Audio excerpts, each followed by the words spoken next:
হারামখোর কখনো সুখী হয় না। ওর কোটিপতি হতে পারে, ও বড়লোক হতে পারে, ওর গাড়ি বাড়ি থাকতে পারে, ওর নিজে জানে সে একটা চোর।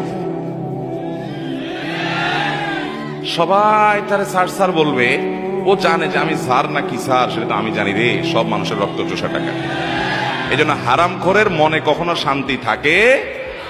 কিন্তু গরিব মানুষ, শিক্ষিত মানুষ সততার কারণে পয়সা বানাতে পারে নাই, এই মানুষগুলো তাদেরকে হয়তো সমাজে আশেপাশে মানুষ দাম দেয় না বা খুব একটা গুরুত্ব নাই।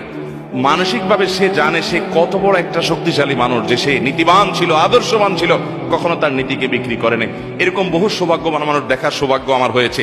সরকারি চাকরি করেন, বেসরকারি চাকরি করেন, চাইলে কোটি কোটি টাকা বানাতে পারতেন, কিন্তু খুব কষ্টে দিনাতিপাত করেন। কোন রকম রিটায়ারমেন্টের পরে ছোটখাটো একটা বাড়ি ছাপড়া তুলে পাঠ করছেন, অনেক বড় অফিসার ছিলেন, কিন্তু 2 নম্বর পথে পা বাড়ান নাই। তাদের মানসিক যে শান্তি, নবী সাল্লাল্লাহু আলাইহি ওয়াসাল্লাম সে কথাই বলেছেন, লাইসাল গিনা বিকাসরাতিল আরজ, অনেক টাকা পয়সা মালিক হওয়ার নাম ধনী হওয়া নয়।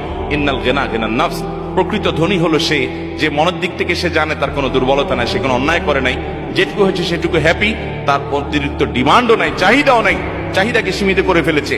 এ হলো আসল ধনী এবং আসল সচ্ছল মানুষ। তার চেয়ে সুখী মানুষ আরেকজন হতে পারে